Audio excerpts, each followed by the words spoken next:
is visible.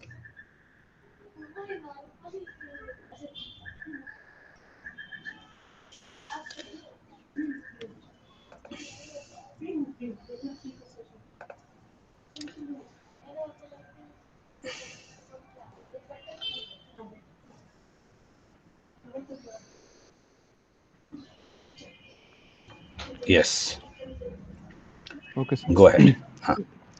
Good afternoon to all. My name is Muhammad Ali, and I am a student of your class. So, here's my introduction. And my topic for today is Ajanta cave painting. So, questions related to Ajanta cave painting are: what are the main principles of painting, classification of painting, and technique of painting? So, here are some sources, primary sources: Tarikh Firoz Shahi by Ziauddin Barni, Shams-e Siraj Afiq, Tarikh Firoz Shahi, Khazana in ul Futuh by Amir Khusro, Salatin by Futuh al Khwaja Abu Malik Isami. Secondary sources: Satish Chandra, History of Medieval India, and etc. I don't think so. These are the sources for your presentation. Let it be. Go ahead. Kindly change this slide. And this is not the source for the Ajanta cave. What you're going to present about the Ajanta painting? Yes, sir. Yeah, I don't think so. That was absolutely wrong. So kindly change that slide after that is submitted. Go ahead. Okay, sir. So, introduction. India has a long tradition of artistic excellence, and painting is one of the major medium that have been used to express this. There are several evidences है जो suggest करते हैं कि painting जो India में flourish हुई थी वो एंशियंट टाइम के से फ्लरिश हुई थी। आर्कियोलॉजिस्ट ने दीवारों पे जो पेंट हुए हैं वो पार्ट्स ऑफ इंडिया में पाए हैं जिसमें सजेस्ट करते हैं कि अर्ली हिस्टोरिक मैन इंडिया में वो एंगेज थे इन एक्टिविटीज़ में आर्ट के। और प्रिंसिपल्स ऑफ पेंटिंग, जो हिस्ट्री ऑफ पेंटिंग है वो हम primitive rock painting of Bhimbetka, Mirzapur and Pachmarhi से जानते हैं। They are followed by the painted pottery of the Indus valley civilization, but the real beginning of the art of painting began from the Gupta age in the third century AD. Vatsayana in his book Kama Sutra mentioned about six main principles और शदांगना of painting. तो छः main principal जो painting के होते हैं जो वात्स्य ने अपनी बुक में मेंशन किए हैं वो हैं वैरायटी ऑफ फॉर्म जिसको बोलते हैं रूपाहेदा, उसके बाद होता है प्रपोर्शन ऑफ द ऑब्जेक्ट और सब्जेक्ट जिसको हम बोलते हैं प्रमाणम, अगला है creation of lustre and gleam with the colours उसको बोलते हैं भव, इमर्शन ऑफ इमोशंस लवान या योजनम, portrayal of likeness of the subject सदृश्यम, mixing of colours to resemble the effect of modelling वर्णिका भंगा।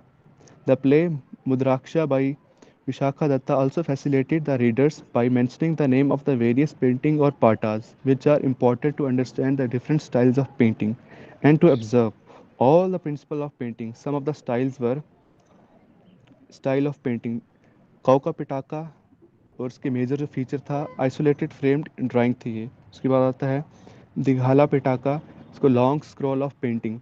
उसके बाद यमा पिटाका आइसोलेटेड पेंटिंग। ये इनके फीचर थे स्टाइल ऑफ पेंटिंग। उसके बाद आता है pre historic painting. The pre historic painting जो थी वो जनरली एक्सिक्यूट की जाती थी रॉक पे, और इन को रॉक एनग्रेविंग को हम बोलते थे पेट्रोक्लिफ। जो first set of prehistoric painting थी वो डिस्कवर की गई थी भीमबेटका केव्स में जो मध्य प्रदेश में। और three major phases of prehistoric painting है: upper palaeolithic period painting, mesolithic period painting, chalcolithic period painting. तो इसके बारे में हम थोड़ा थोड़ा जान लेंगे। अपर पैलियोलिथिक पीरियड जो 40,000 से लेके 10,000 BC में इसका टाइम पीरियड था। The wall of the rock shelter caves were made of quartzite, and so they used minerals for pigment. Most common minerals were oak or geru mixed with lime and water. They used different minerals to make colors like red, white, yellow, and green, which widened their palette. The white, dark red, and green were used to depict large animals like bison, elephant, rhino, tigers, etc. Ali, a Human. little bit slow, Okay, sir. and loud and slow. Okay, sir. For the human figures, human इंसानों के figures के लिए वो red colour use करते थे जो hunters को depict करता था, और ग्रीन कलर जो थे वो डांसर्स को डिपिक्ट करता था अपर पैकोलिथिक पीरियड में। उसके बाद आता है मीजोलिथिक पीरियड जो 10,000 से लेके 4,000 BC का इसका टाइम पीरियड था। इसमें जो है रेड कलर काफ़ी ज़्यादा पाया जाता था इस पीरियड में। अपर पैल्कोलिथ से कंपैरिजन में जो साइज था इस इमेज का मतलब छोटा हो रहा था। और उसके बाद सीन जो इसमें डिपिक्ट किए जाते हैं वो ग्रुप हंटिंग का डिपिक्शन इसमें किया जाता है मेसोलिथिक पीरियड में। उसके बाद आता है chalcolithic period. This period saw increase in number of painting using green and yellow colours. इसमें ज़्यादातर जो बैटल सीन्स थे वो डिपिक्ट किए जाते थे, जैसे घोड़े के ऊपर आदमी राइड करा था वो, और एलिफेंट इसमें पेंटिंग में ज़्यादातर पाए जाते थे। अब हम बात करें classification of Indian paintings. Indian painting जो है जनरली दो टाइप में क्लासिफाइड हैं। एक है म्यूरल पेंटिंग, एक है मिनिएचर पेंटिंग। जो म्यूरल पेंटिंग होती है वो ज़्यादातर वॉल पे होती है, और जो मिनिएचर पेंटिंग होती है वो स्मॉल साइज में होती है। तो हम म्यूरल पेंटिंग के बारे में पढ़ेंगे अभी। These works on the wall और a solid structure are referred to as a mural. These have existed in India since ancient times and can be dated between 10th century BC and 10th century AD. The evidence of such painting can be found at several locations in India. The beauty and the exuberance of mural painting can be seen in places like Ajanta, Armavali Cave, Ravanchaya Rock Shelter Bagh Cave, and etc. Most of the mural painting are either in a natural cave or in a rock cut chamber. The painting follows a theme, most common being Hindu, Buddhist and Jain. अब हम बात करेंगे Ajanta cave painting के बारे में, लेकिन उससे पहले हम गुप्ता एज के बारे में इसमें थोड़ा सा पढ़ लेंगे। जो emergence of Gupta period 4th century AD में हुआ था वो ऑफन हेल किया जाता है कि golden period of Indian architecture, क्योंकि इस समय में काफ़ी ज़्यादा आर्ट और आर्ट में काफ़ी ज़्यादा तब्दीली हुई थी, और काफ़ी ज़्यादा इसका गोल्डन एज माना जाता था। Earlier Gupta rulers were Buddhist and continued the traditions of Buddhist architecture. Temple architecture came to be forefront under the patronage of the Hindu rulers of the later Gupta phase. Three principal deities worshipped were Vishnu in the northern and central part of India, Shiva, southern part, Shakti, eastern part and Malabar coast or southwest part of India. Ajanta cave एक rock cut caves है जो Sahyadri ranges on Waghora river near Aurangabad in Maharashtra में पाया जाता है। Total ये 29 caves हैं, जिसमें 25 जो केव है वो विहाराज है, और 4 केव्स जो है चैत्य। विहाराज वो होते हैं जहाँ पे मॉन्क्स वगैरह रहते थे, रेजिडेंशियल केव्स। और चैत्या में जहाँ प्रेयर हॉल, जहाँ पे मॉन्क्स वगैरह प्रेयर करते थे। Caves were developed during 200 BC to 650 AD। ये केव जो थी 200 BC से लेके 650 AD के बीच में बनाई गई थी, और ये दो फेजेस में बनाई गई थी। The Ajanta caves were inscribed by the Buddhist monks under the patronage of the Vataka king Harisena being the prominent one. Fresco mural painting, जो फ्रेस्को म्यूरल पेंटिंग है मोस्ट ऑफ ये ज़्यादा इसमें अजंता केव में पाई गई थी। तो इसकी टेक्निक क्या है? Initially a mixture of cow dung, rice husk and clay was applied on the wall of the cave. In the second step, white lime plaster was done on this mixture. Last steps, images were created and filled with color. The paintings are themes around Buddhism, the life of Buddha and Jataka stories. Out of the 29 caves, 29 caves में से जो 5 caves थी वो develop की गई थी Haryana Hinayana phase में, और जो बाकी थी जो वो महायाना फेज में डेवलप की गई थी। हिनायाना और महायाना में ये डिफरेंस है कि एक जो थे गौतम बुद्धा को आइडल एज अ वर्शिप करते, और बाकी दूसरा जो है इसमें वो गौतम बुद्धा को एज अ नॉर्मल मानते थे, उस आइडल वर्शिप में बिलीव नहीं करते थे। One of the oldest reference of Ajanta cave can be found in the travel account of Chinese Buddhist traveler Fahian and Hyun Tsang. One of the oldest surviving murals of Indian subcontinent, Ajanta caves were carved in 4th century AD out of volcanic rocks. Mural in cave 9 and 10 belong to Shunga period, while the rest belong to the Gupta period. The painting in cave 1 and 2 are the most recent of the caves in Ajanta. जो first और second केव वो सबसे recent है, जो सबसे oldest जो इसमें केव हो नाइन्थ केव है। उससे आगे जो 5-6 केव्स हो रहे हैं वो सबसे ओल्डेस्ट केव्स है इसमें अजंता में। The unique feature of this painting is that each female figure has a unique hair style. Common themes of these paintings range from Jataka stories to life of Buddha. Medium of painting was vegetable and mineral dyes. Outline of this figure is red oak with contours of brown, black or deep red. और एक figure है जिसमें आप देख सकते हैं mural of Padmapani in Ajanta cave. Important painting जो Ajanta cave में पाई जाती हैं, scenes from Jataka stories. Most of the जो अजंता केव में पेंटिंग है वो जटाका स्टोरीज से डिपिक्टेड। जटाका स्टोरीज वो जिसमें गौतम बुद्धा का पूरा लाइफ का इसमें मेंशन है। तो मोस्ट ऑफ द जो पेंटिंग है वो गौतम बुद्धा के ऊपर ही बेस्ड है, जटाका स्टोरीज से रिलेटेड। जातक, जातक, यस, जातक, जातकाज, sorry, Jatakas. Jataka, yes sir. तो painting of various bodhisattvas in tribhanga pose in K1। Padmapani Bodhisattva holding a lotus, Vajrapani Bodhisattva holding a thunderbolt. ये जो पेंटिंग है अजंता में, उसके बारे में बताया गया है किस किस मतलब डिफरेंट इसके रूप। Avalokiteshvara, the lord who looks down with compassion. Padmapani is an example of Avalokite's. Maitri, future Buddha. Manjushri, Buddha of wisdom. The dying princess in cave number 16, ये सबसे इम्पोर्टेंट ये पेंटिंग है डाइंग प्रिंसेस की। उसके बाद scenes of Shibi Jataka, where king Shibi offered his own flesh to save the pigeon. Scene of Matri Poshaka Jataka, where the ungrateful person saved by an elephant gives out his whereabouts to the kings. तो ये आप अजंता केव का map देख सकते हैं, वगोदरा river, और ये K1 से लेके K28 के बीच में। अज, ये जो ये पेंटिंग है उसमें Ajanta art predominantly show native left people discussing the king renunciation right, sadhus or brahmakai cars heading to a temple, five women chanting in a market square, children playing a board game near a banana tree। उसके बाद ये painted ceiling है जिसमें Lord Buddha का life circle के बारे में depiction है। उसके बाद ये सबसे जो मोस्ट इम्पॉर्टेंट जो इसमें पेंटिंग है अजंता केव में, वो बोधिसत्व पद्मपानी है। A painting in cave number 1 of Ajanta cave. This is Buddha's former existence portrayed as a painting. Cave 1 of the Ajanta cave is known for some of the most elaborated carving and sculptures from the life of Gautam Buddha, King Janaka and wife. This is a painting of King Janaka of Vidhya sitting in the palace with his wife. He is seen to be talking to her and discussing why he wants to renounce his worldly life, li- live a life of solitude, and lead to salvation. The painting of Persian ambassador. A ceiling painting in cave number 1 of Ajanta cave. This one doesn't talk about any particular religious story, but is a general decorative motif that explains the importance of Persian culture in ancient India. The painting portrays a white-skinned Persian ambassador surrounded by dark-skinned native people.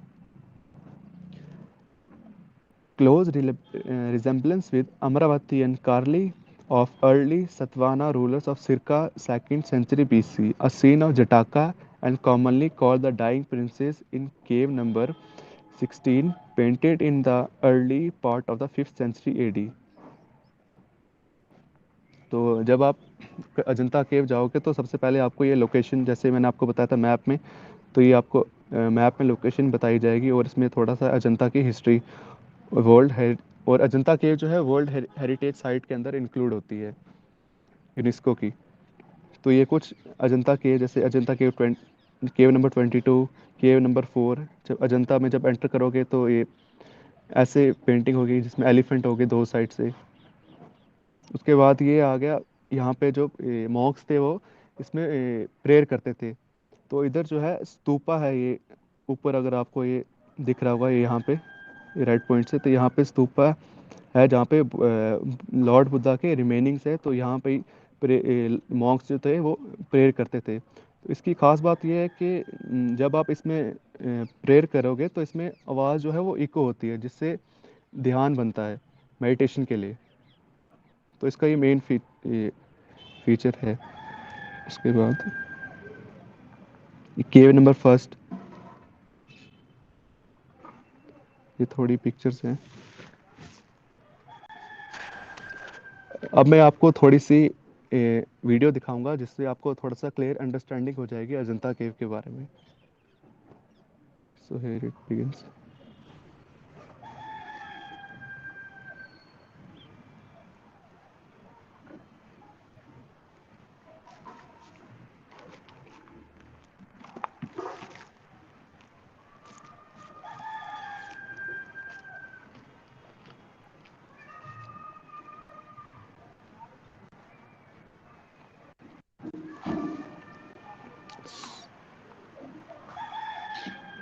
Sir, is my screen visible? Screen is visual, Yes. but you are not presenting yourself. But the screen is visible. Yes, now presenting. Yeah. Oh,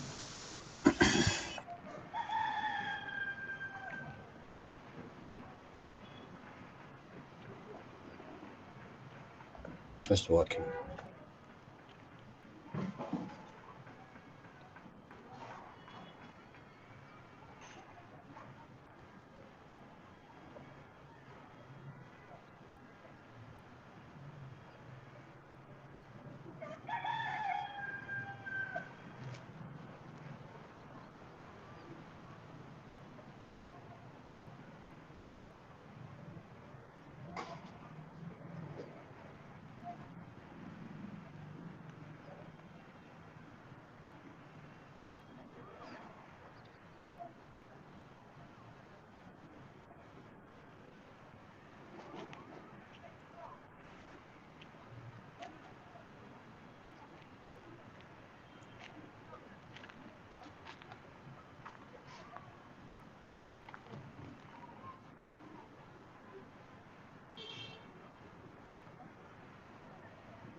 Okay.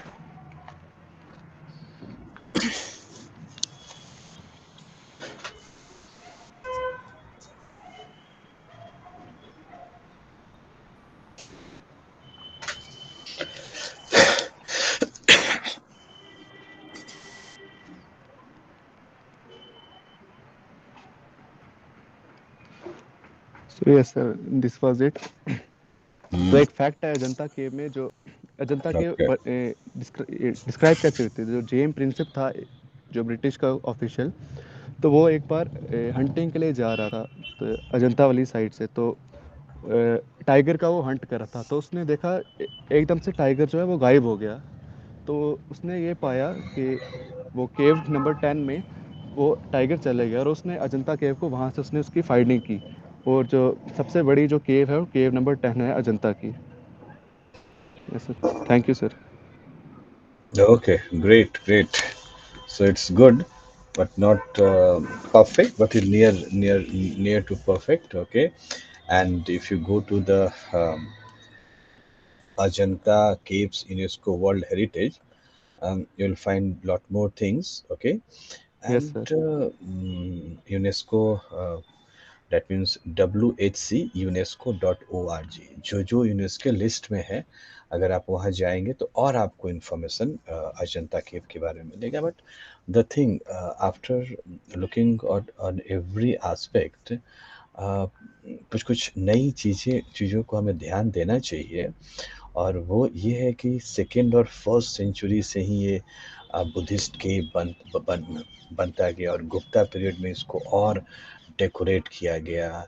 फिर ये जंगल में आ गया, फिर उसके बाद through out medieval period ये गायब रहा। और जेम्स प्रिंसेप, हाँ, ने इसको डिसाइफर किया। आई थिंक यही यस बात है। Sir, yes sir, yes sir, so इस पे रिसर्च और हो सकता है कि क्यों बचा रह गया। हम्म, यस आ, सर, तो इस पे और रिसर्च हो सकता है कि क्या लोगों ने जानबूझ के इसको बचाया। थोड़ा सा हिस्ट्री का हिस्ट्री का सोसाइटी, इकोनॉमी, कल्चर। सो अगर हम ये बोलते हैं कि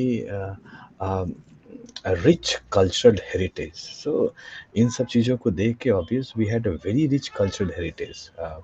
जो हमारा स्ट्रक्चर है, जो हमारा आर्किटेक्चर है, यस। एक हम लोगों में ये आइडिया हो गया कि फॉरेन इम्पैक्ट। जब हम अजंता की भी बात बोलते हैं तो क्या बोलते हैं, इसमें बुद्धिस्ट इम्पैक्ट था, इसमें फॉरेन इम्पैक्ट था। Yes sir, So whatsoever region, but we saw the rich heritage of Indian culture. So हमें इसको, और ये कहीं ना कहीं इस पे उतना काम नहीं हुआ है और लोग जानते हैं, लेकिन आज हर एक न्यूज़पेपर में इसको क्यों। तो rewriting history, it's not mean, again, I what I'm want to reiterate, or I want to reaffirm these things, that rewriting of the history is not you are going to subdue any of our ancestors, though whether it is a Hindu or Muslim or Sikh or Christian, but decipher new things about the India. This is called rewriting history. So Ajanta cave was very is a very important. When we are going to rewrite our history, we must give emphasis on those ideas which everybody knows about the Ajanta cave. एक cave है, लेकिन it's a humongous। आप और आप हम लोग internet के life में जी रहे हैं, तो आप कम से कम इंटरनेट पे उसको देखिए, इट्स ए ह्यूमंगस। और आप कैसे बनाया गया होगा, and that was yes mind sir, boggling. Yes mister sir. ये अमित, वॉल्केनिक रॉक से बनाया गया था, तो सबसे हार्ड जो रॉक होती है। हार्ड रॉक होता है। Yes sir, technique you should learn. और यहाँ पे हिंदू, मुस्लिम, सिख, ईसाई नहीं लाना होगा, यहाँ पे लाना होगा कि रिच कल्चर से। Cultural heritage. So this yes is the. Sir, और मिडिवल में बचा रह गया, हो सकता होगा कि जो रूलर थे वहाँ आसपास के, वो मराठे रहे हों या राजपूत रहे हों। तो ये इस पे रिसर्च की चीज़ है कि क्यों वो बचा रह गया, या फिर जो मुगल रूलर्स थे या जो भी रूलर्स थे उनको प्रोटेक्ट किया। They are the ifs and buts, दोनों हो सकता है मे बी। तो इससे और जो हमारा कल्चरल हेरिटेज है उस पे और नई बातें आएंगी। One point Mohammed yes Ali, sir, इससे एक कि क्या रहा, whether the local emperor protected these monuments, or the attitude of our ruling class towards the monument। तो ये हम एक और नई हिस्ट्री को लेके आ सकते हैं। तो जब आप अजंता के पे लिखो, थोड़ा सा और इस पे लिखो। यस आशीष। सर हम्म। एक्चुअली मैं बाहर आया होता सर नेटवर्क कवरेज में आने के लिए, क्योंकि मैं फैमिली फंक्शन में बाहर आ गया था। वहाँ नेटवर्क कवरेज नहीं रहता, तो मैं अपना प्रेजेंटेशन दे सकता हूँ जल्दी, क्योंकि फिर वो हम्म। मुझे घर जाना पड़ेगा, अंधेरा हो रही है इधर। अरे इतना कहाँ, अभी तो 5 ही बज रहा है। तो हाँ। सर यहाँ इस साइड सर पहले अंधेरा हो जाती है sir, in comparison to Delhi sir. Okay okay, yes yes yes. Reason जानते हैं ना। Yes sir. चलिए, so go ahead. Thank you sir.